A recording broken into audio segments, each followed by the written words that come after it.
লেবাননের সশস্ত্র গোষ্ঠী হিজবুল্লাহর সঙ্গে যুদ্ধবিরতির প্রস্তাবে নীতিগতভাবে সম্মতি জানিয়েছেন ইসরায়েলের প্রধানমন্ত্রী বেনিয়ামিন নেতানিয়াহু। স্থানীয় সময় রোববার রাতে উচ্চ পর্যায়ের বৈঠকের পর এই সম্মতি দিয়েছেন তিনি। Times of Israel, Al Jazeera.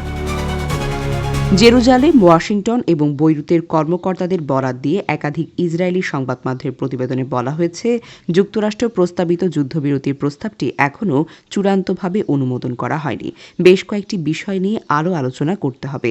তবে তেল আবিব যুদ্ধবিরতির প্রস্তাবের মূল নীতিগুলোকে অনুমোদন করেছে।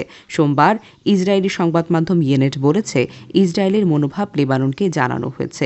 এই ছাড়া ইসরায়েলের সঙ্গে যুক্তরাষ্ট্রের প্রস্তাবিত যুদ্ধবিরতির প্রস্তাব গ্রহণ করেছে লেবানন সরকার এবং দেশটির সশস্ত্র গোষ্ঠী হিজবুল্লাহ।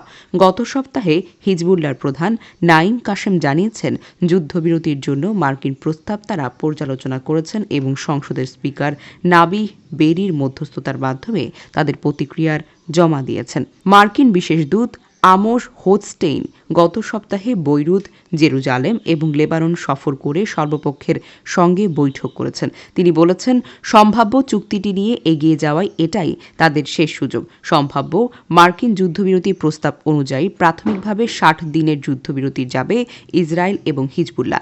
একে একটি স্থায়ী যুদ্ধবিরতির ভিত্তি হিসেবে দেখা হচ্ছে। প্রস্তাবে বলা হয়েছে, ইসরায়েল সংলগ্ন দক্ষিণ লেবানন, বিশেষ করে লিতানি নদীর দক্ষিণে হিজবুল্লাহর কোনো অবস্থান থাকবে না।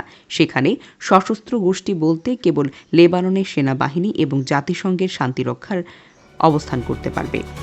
এদিকে যুদ্ধবিরতির চুক্তি নিয়ে চলমান আলোচনার মধ্যেই ইসরায়েলের ভূখণ্ডে ৩ শতাধিক ক্ষেপণাস্ত্র এবং ড্রোন হামলা চালিয়েছে হিজবুল্লাহ। প্রথমবারের মতো ইসরায়েলের দক্ষিণে আশদোত নৌ ঘাঁটিতে এক ঝাঁক ড্রোন সহ বিমান হামলার কথা জানিয়েছে গোষ্ঠীটি। এছাড়া তেল আবিবের এক সামরিক অবকাঠামোতে উন্নত ক্ষেপণাস্ত্রের ব্যারেজ ড্রোন হামলা চালানো হয়েছে বলেও জানিয়েছে তারা। পৃথক ২ বিবৃতিতে এসব হামলার কথা জানিয়েছে হিজবুল্লাহ। সোমবার ইসরায়েলি আর্মি রেডিও জানিয়েছে, লেবানন থেকে ৩৪০টি ক্ষেপণাস্ত্র হামলা চালানো হয়েছে। ইসরায়েলের মেডিকেল সংস্থা জানিয়েছে, হিজবুল্লাহর এসব হামলায় ১১ জন গুরুতরভাবে আহত হয়েছেন।